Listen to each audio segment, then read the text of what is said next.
I wonder at his core, right, with the sun, at his core, is he really wanting to do this presidential thing, or is he wanting to impact the community in some other way that's more suited to his Gemini style?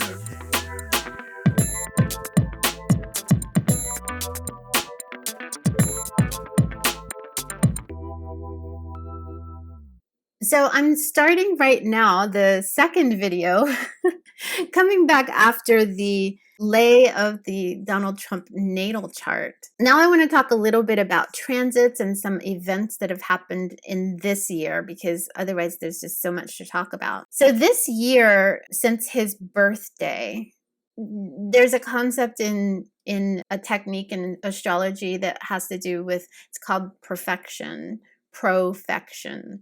And each year, every person in each year of their life has a different house that will be the focus of the year. And so we'll look at that house and also the ruler of that house, the planet that rules that house. His perfection house, he's in a third house perfection year. So his third house is Libra, and it's ruled by Venus. Okay. That's kind of good because Venus is a benefic planet. Now for him, since he was born in the daytime, Venus doesn't function as strongly, and also his natal Venus is conjunct Saturn, so it can be a bit restrictive, maybe not quite as productive, but we like Venus that way. Other thing is that Joe Biden also he's in a Venus perfection year, but his Venus is related to Taurus. That's really neither here nor there for what I'm going to talk about, because if I get into Biden's chart, we'll be here for weeks. But anyway, so having Venus as his perfection year ruler means he not only has a focus on his communication, his neighborhood, his travels, let's see, what else? Make sure I cover all the third house things. Could be siblings, which we do know that his brother passed away this year. So there was something of significance involving his sibling this year. Expression, tribal energy is another signification I've seen. So we've definitely seen an increase in tribal energy for him this year, and also internal wisdom. Venus also rules Taurus. So he also is having, focus on his career house. No question about that.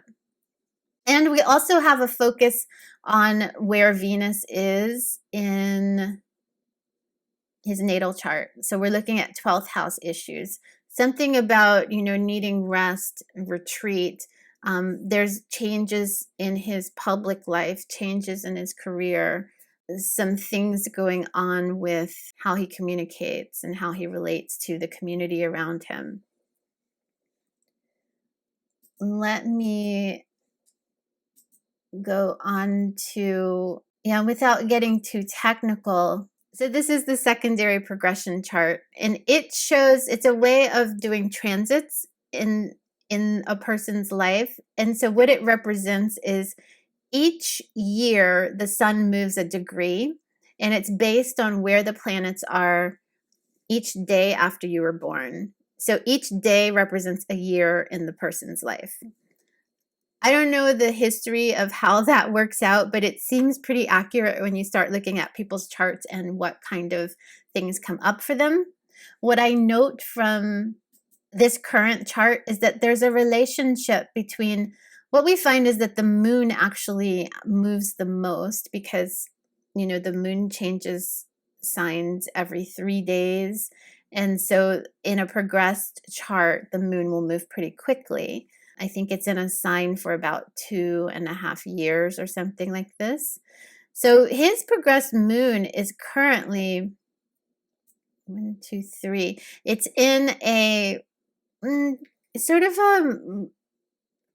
a uh, a difficult relationship with his north node, with where he wants to go, with what he's craving in life. It's also in that same, it's in a square with the south node and his moon. So there's a lot of potentially emotional things going on with him, stemming from what he values and kind of where he wants to go in life and what he needs to let go of.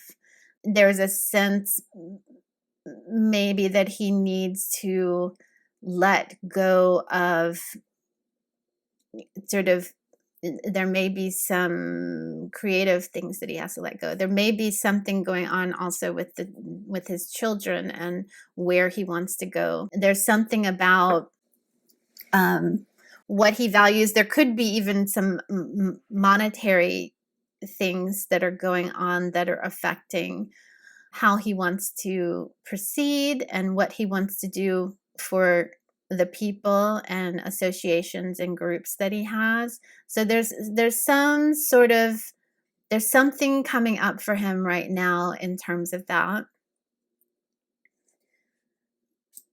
We also have, yeah, I mean, I think in a little while he gets some support from behind the scenes in terms of what he wants to do. When does that moon, what's the date? March. Around March, there's some support maybe coming from behind the scenes. He's really sort of, still not feeling that emotionally well about what's going on for him, but he's getting some support from home and from behind the scenes. And then, maybe by May, and this is right before his birthday, he's feeling a bit better about what's going on for him at home, in his public life, and in his community. He does also have, in terms of progressed transits, he also has some support from, his Time Lord, which is what I said before. Venus in the perfection year is called his Time Lord technically. And that's really supporting his goals, what his north node, like what he truly wants, is craving for, what he really wants to devour in this lifetime. And for me, Venus does also rule his MC. For me personally, I'm not feeling like this is presidency. Like, I do believe that he has things that he wants to do along the lines of the things that have come up for the people. But I feel like his public life, what he I know people have talked about, oh, he should open a media company, something. I almost feel like he's more perhaps internally wanting to focus on this. And I've skipped over what I actually wanted to talk about, so this is possibly more important. Venus supports his career and public standing, but here at this moment in time, it is related to really giving favor to his north node in what we call a trine. And so also his sun and his moon. So it's really, he's getting some sort of sweetness about who he is, an alignment between how he wants to communicate with the world, his tribal connection, and his feelings about what is really fun for him. It's giving him an opportunity to release his long-standing kind of emotional responses and going towards more conscious response that will help him to be the leader that he wants to be. And I mean, that could be as president, but I'm not sure that, I mean, obviously at this point in time, we don't know how all of the challenges are going, but it looks more, against his favor. But I think I say against his favor because for me, his favor is more in this house of the people and not so much in the house of what his career and standing is. All of his energy right now has been here, and I'll tell you, I'll show you why. And this has recently come up for him because if we go back to, I think it's December 14th, the day of the, well, let's go to November 30th first. Close enough. Close enough. So you recall that I said that Trump was born on a lunar eclipse. Well, on November 30th of this year, he's currently in an eclipse cycle. Not only that, he's at what we call his nodal return. So the North Node has travels backwards. What is it? I think it's 18 years. I don't know. I can't remember exactly how long it takes. Something like that. So he's had one before, but now the nodes have moved all the way back around and they're right back here where he's at a decision point. He's kind of at a point where he's saying, am I really on the path that I want to be on? And I believe I can't remember if this is the first eclipse in, if this was the first eclipse this year, it's not really that important. No, back in May, no, that's 2021. Now I'm sounding like the crazy professor. Yeah, I think that was the first one in Gemini. So he's really on this, he's having a lot of energy put into what path am I on? What do I have to let go of in terms of my emotions? Maybe even I get a sense there's something going on with his family, maybe his wife, that has to do with another transit, children. What does he have to let go of in terms of his creativity, what he wants to do to have fun in order to reach his goals of, there's this communication thing for the people, being in the leadership position with the people.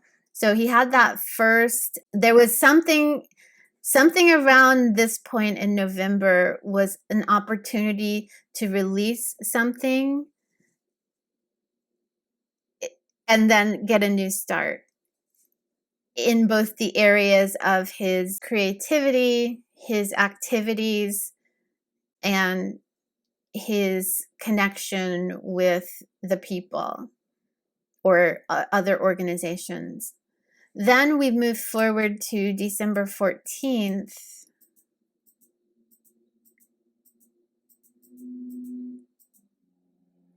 And there is a full solar eclipse, which you may remember. So he has a full solar eclipse next to his moon, which means there's a lot of things that he's releasing at this time, because a new moon is a new start, but usually because at a solar eclipse, so a solar eclipse is a new moon, as you can see, because the sun and the moon are together, they're conjunct. So, but at the South Node, there's either a spiritualization, a dissolution having to do with it could be some woman or something in his life. It could be having to do with his health. He could be having some health problems here. Something to do at this point in time could be to do with communication, his thinking, his thoughts, his mind. Maybe he had to let go of something that had to do with his role in these organizations, these groups of people. But also something was started there. So this is why I'm trying to think, I know he's fighting at this point on December 28th, to have the election fraud revealed and all of this stuff. But I wonder, at his core, right, with the sun, at his core, is he really wanting to do this presidential thing, or is he wanting to impact the community in some other way that's more suited to his Gemini style, his Gemini communication, connection style? That's just my sense. As much as you know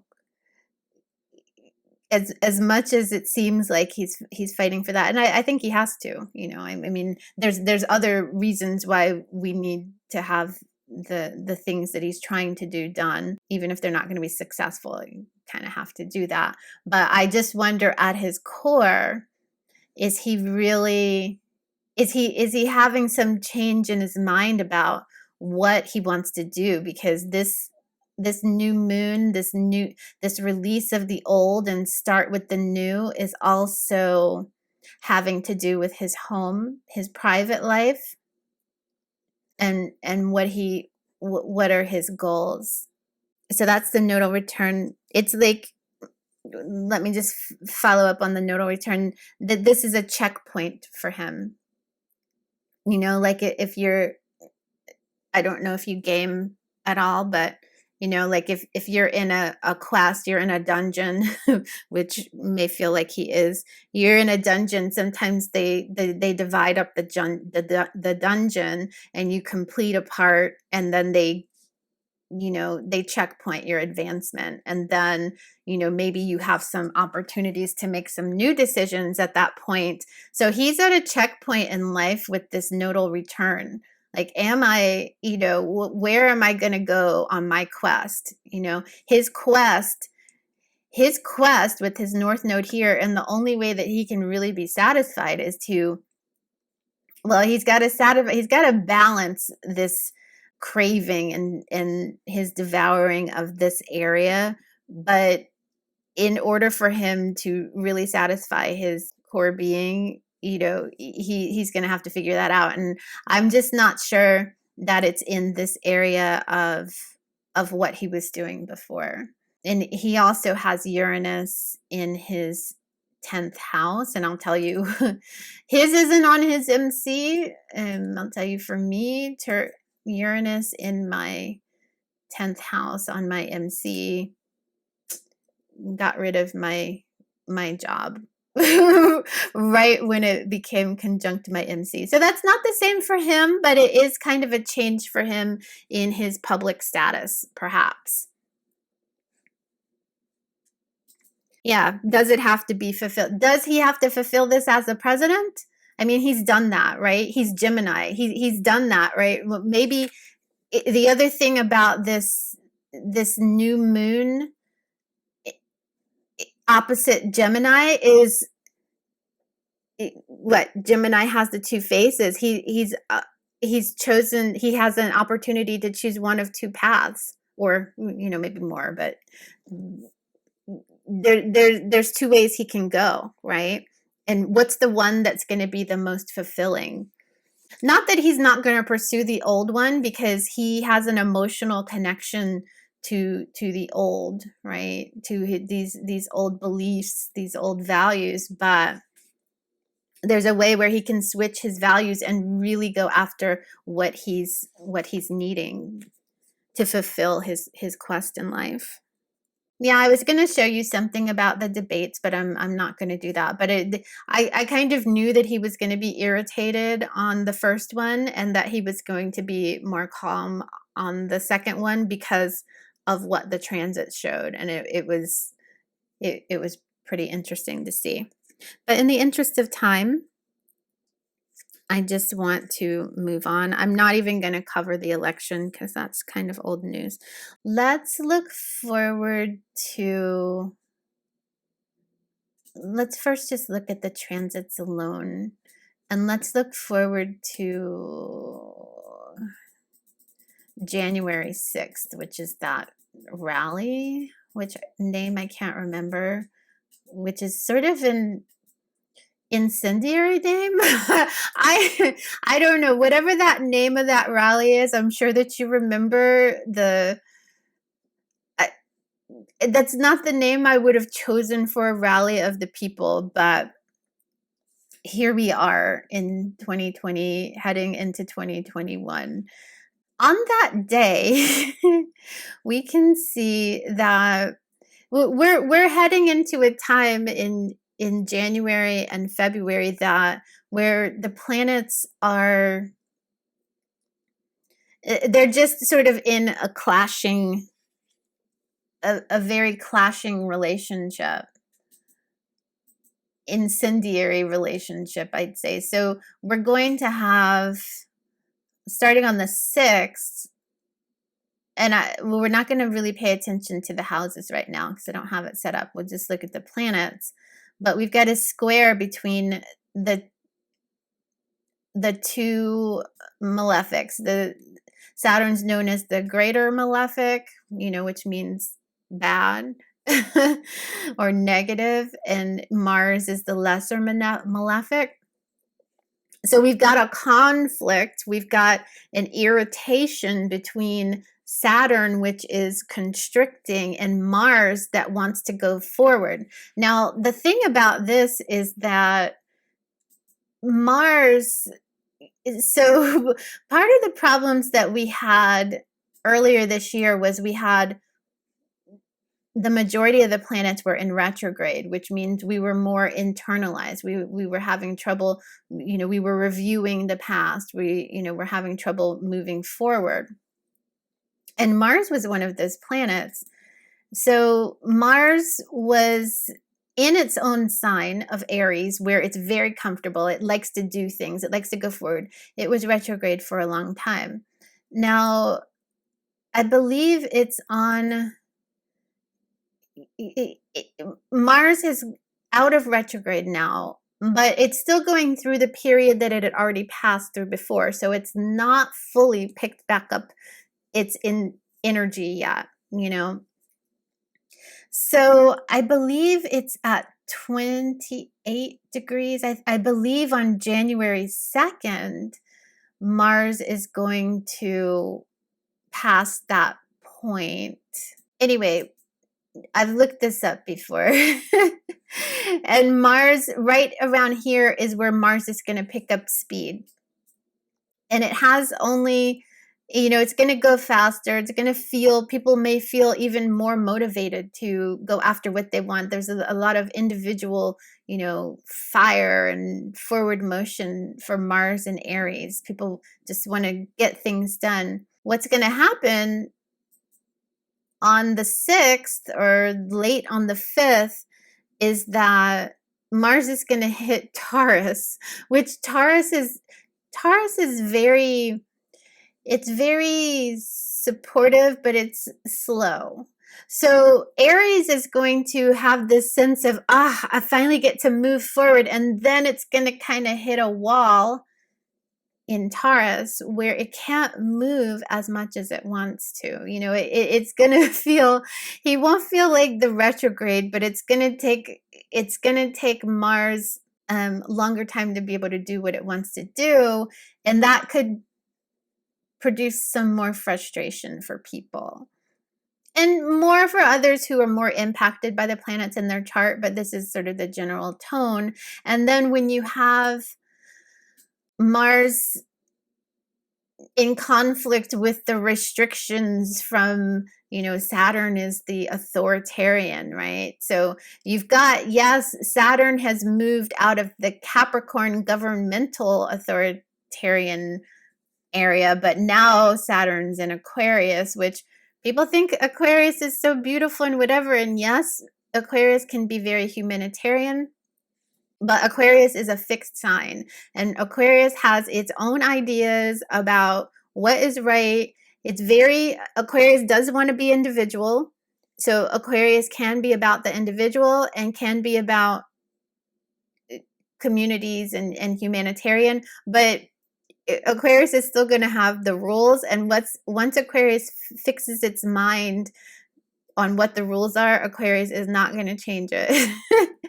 So, and Saturn rules Aquarius. So Saturn's very comfortable here, restricting the actions of Mars, and people may continue to feel this frustration that they feel, and have Jupiter there enhancing the restrictions that are going on, and the people, at home just wanting to do what they can do in Earth and feel comfort and stuff, and not being able to do it, because that's what Taurus is about: comfort and beauty and relaxation, soothing stuff, food, all of this kind of stuff. People want to go forward with it, but they're being restricted. There's also this thing, I think the day of the 6th, maybe it won't be so bad, but this feeling is building up, and I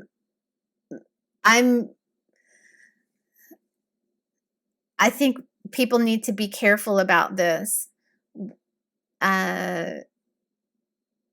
We have moving on. There is sort of a sense of the sun in easy aspect to Neptune, but this can result in some euphoria and also some unrealistic kind of thinking. Or maybe there's something, some sort of sweet incentive that's being introduced, and people aren't really seeing what's going on for what it is. But I'm most concerned about this sort of connection. And then moving on, as we go through January, this relationship between Saturn and Mars just gets closer and closer. You see, we're at 2 degrees by January 11th. This is an exact square between Saturn and Mars. Some people may also say that Pluto, which is controlling, is also having an influence on Mars. Yeah, it's a bit wide, but maybe there is some more of that controlling Plutonian energy that is influencing people's ability to act, ability to move forward. And then when we move on to Inauguration Day, this is something that I've been looking at. Let's actually do the actual time. This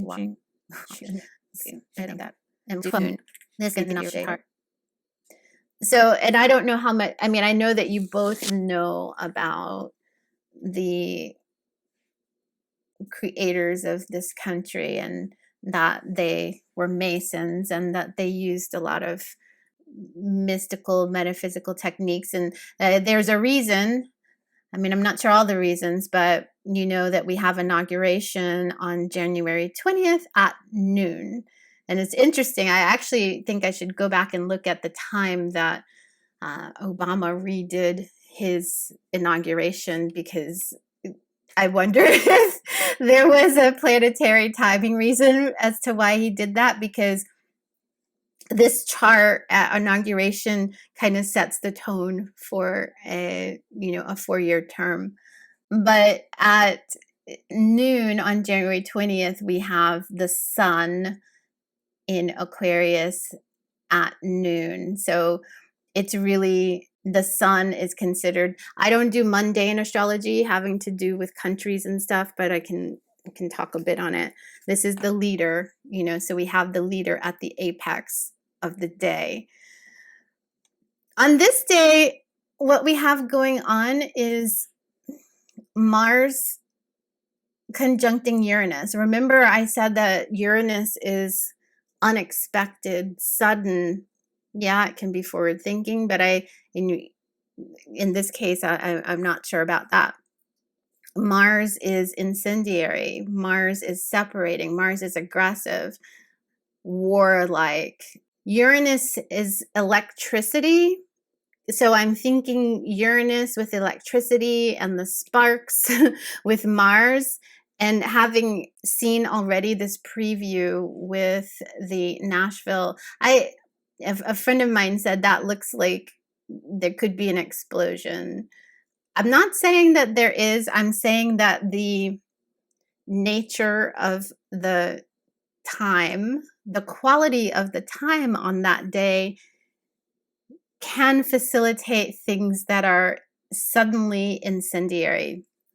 This can be people, this can be things. It is in Taurus, so, maybe even something could be the earth. But I'm just really cautious about that day because we still have, we have this conjunction and it happens on that day, and it is square Jupiter, which tends to enhance things. Jupiter expands things. And this is coming from the 10th house. This is this is the government. So Mars, what is Mars? Mars is ruling the 12th house, which can be foreign places, and also ruling, well, we said earlier in the other video that the 7th house is about relationships. It can also be about enemies that are open enemies. 12th house can be about hidden enemies. So we have Mars in this unexpected, explosive position that's also ruling these two places in sort of the place where this is kind of like the face of the event. So I don't know if this is where the event happens. I'm not sure. I just want to talk about the energies on that day. We have also Mars in conflict with the sun. So whoever it is on that day being inaugurated, maybe. And we have, let's see, Mercury. Mercury is in sextile with the South Node, and so there could be, we can say this on any inauguration day, but a lot of news going on having to do with value. Oh, and so this area is also about, we said Taurus is about money, can also be about financial markets. So I think that we also have to be looking at when these financial markets are going to start having problems. And that, I think that is coming up also around this time, January to February, possibly when Venus starts to make a connection with Neptune here. Things will start getting really fuzzy in the financial market area. Okay, so this is the chart that's commonly used for the United States. You see it's dated July 4th, 1776 at 5:10 p.m. Philadelphia. There's some disagreement as to which chart to use, but this is the one that's commonly used. One thing I want to say is in these charts, these mundane charts for countries, the moon represents the people. So when this country was created, the moon was in Aquarius, which is this, forward thinking about the individual, but also, about the collective freedom to express oneself and that sort of thing. And when we look at the progressed chart for the US, the moon, the people have moved back, and this happened in October, I believe. The people have moved back into Aquarius. So for a while, the people represented by the moon were vibing with the government Capricornian sort of rulership. And we know we still have people who are straggling there, but I like that by progression, the people are more in this Aquarian, rebellious, kind of ready for this individuality, ready for the setup of the communities. I mean, it's going to take a while, possibly, for everybody to get organized and be in this energy. And this will be for the next 2 years. That's why I think things are not going to be quite settled until, I mean, they're not going to be totally settled, but when the moon moves into Pisces in a couple of years, it'll have some better qualities. It'll be, I don't know, some people will be blissed out, some people might be intoxicated, but there'll be more compassion. A lot of sensitivity, though, in a few years. Right now is a period where people are sort of waking up to the individual's rights and the individual's humanity's rights. Although the thing with Aquarius is that Aquarius is about humanity, but maybe sometimes misses the actual individual, even though Aquarians want every individual to be able to express themselves individually. They may overlook, sort of in their fixed views, the rights of individual people as individuals. Like Aquarians like people, but don't kind of need people, right? It's a little bit a little bit hard to explain. But so even though the Saturnian Aquarian is much more forward looking and has plans for the future versus the Saturnian Capricornian, government, let's restrict everything. But they do have certain ideas about how things could go. Let's see, what does the the other thing that we want to look at coming up in the next couple of years is that the United States is going to have its Pluto return. That means Pluto is returning to the spot that it was when the country was born. And so this is probably a lot of the things that we are feeling right now, because you will remember that Pluto is about transformation, it's about change, it's about digging down under and bringing things to the surface so that they can be addressed. Some of it is about power and control as well. So these are some of the changes that we are already going through with Pluto headed back towards 27 degrees of Capricorn. It can be very secure and, very much, it's an earth sign, so very much secure. But Capricorn, being ruled by Saturn, is about these restrictions. Capricorn represents the government. So Pluto is, we are in a stage of transformation here, especially in the next few years, when Pluto, then I think maybe it's 2024, Pluto heads into Aquarius. More of this Aquarius age kind of talk, but it'll probably be back and forth into Capricorn for a little while before it's firmly in Aquarius at that point in time. Yeah, so we'll just have to see what happens on Inauguration Day. The Grand Conjunction. I think this will be where I leave it. One of the things, so that was on December 21st.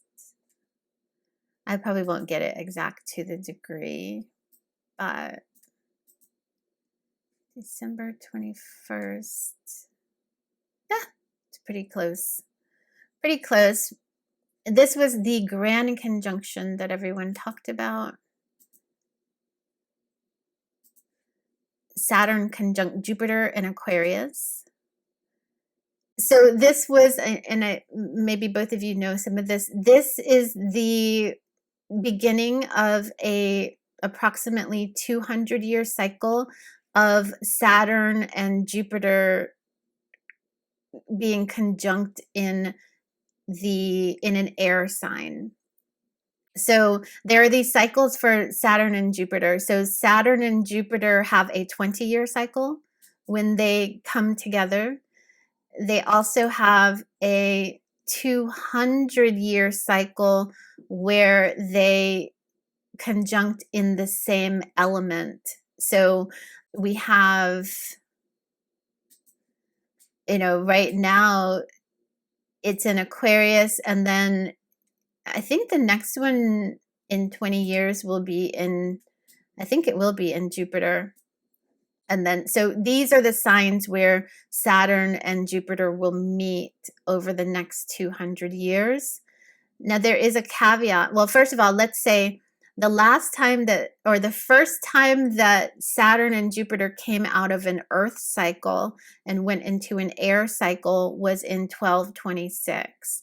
And I know a lot of people keep talking about how great this is going to be. I mean, I'm not saying that things can't be good, because all sorts of things go on even during, difficult times. But I hear people talking about the Renaissance, which I don't think the Renaissance started until the mid 1300s. So I think the Renaissance started developing about the middle of the air cycle for Saturn and Jupiter. I believe the beginning of this cycle was when, and I am not a historian, but was when we had Genghis Khan going around, and then we had the Crusades. So in astrology, a lot of times they like to look back to the previous time a conjunction happened to see what might be the flavor of the current conjunction. And so if we're looking at Crusades and Genghis Khan, then all of these ideas about the age of Aquarius and flower children and stuff coming up, it's a little bit overly positive. One of the things that's going on at this time is this Neptune square the node. So a little bit of fantasy and unrealistic thoughts about what's going on, can't see things clearly. And the other thing I wanted to say that I thought was interesting when I was listening to another astrologer about these cycles for Saturn and Jupiter is that when these cycles start, so this cycle in air will have, I believe, 9. There'll be 9 cycles in air, and then there will be one cycle when Jupiter and Saturn meet in the next sign, which I'm pretty sure will be Pisces. And then there'll be one more in air again, in Aquarius again. So these Jupiter Saturn cycles are actually a 9-1-1 cycle, which I don't know what else to extrapolate from that, but I found that kind of interesting, especially when you see the last time when Jupiter. Wait, before I get to that, let me talk about the first time. So when we have the 9-1-1 cycle, we had Jupiter and Saturn conjuncting in Earth signs for the past 200 odd years. And then the one cycle, in the 9-1-1 that we had was in Libra in 1980, right around that time. And if you'll think about it, this is air. So when we talk about air, we're talking about fast moving things. We're talking about communications. We're talking about electronics. And, this is about when really people started getting home PCs. They started looking at the cell phones, faster connections, faster movements, faster everything. So that's how an air sign is. So it started in the 80s. And then when you got to the 2000s, when Jupiter and Saturn met again in Earth, things kind of, that's when you had the dot-com bubble burst, right? Kind of went back to the earth-based things, the earth-based economies, the, digging up of the oil. That's why now we're looking at going into digital currencies, because we're moving from sort of earth-based currency, physical things, to air and faster and air waves and that kind of thing. So it's interesting. This was the 1980s, or the period 1980 to 2000, is kind of a preview to what we're going to have now, except obviously over time it gets expanded. Yeah, I think that's it. Oh, that's right. I wanted to say, why do I think, I'm not saying that he has to be president, but why do I think Trump may have some sort of interest in this upcoming period? It's because of this sun conjunct Uranus thing, because Sun conjunct Uranus is very Aquarian. And when you have someone, he's more forward looking. This Uranus keeps him looking in the future. This Mercury in the 12th house keeps him connected to the ethos. And remember, I showed you the people, for at least for the US, I don't know about the other countries, but the moon has moved back into Aquarius at the same time that Jupiter and Saturn have moved back into air conjunctions. And he is a Gemini, he's air. So he seems like, if he's not president, there's something that he's going to do that contributes to this new era. He's different than the old, letting go of the old, headed towards the new. I don't know how that will look. I think he's looking at media, publishing, that sort of thing. And there are some thoughts I have about what things are going to be for him in just less than 4 years. I'm not sure what's going to be going on with him. There looks like there's going to be a period where he retreats to home, and there's going to be a real sense for him of self-protection, retreat, maybe mistrust. But yeah, I don't know. I'll take a look at that again as we keep going along. So I know that this was a lot. Let's see. So that was 2 hours worth of going through the charts. I find this stuff fascinating. I hope that you have too.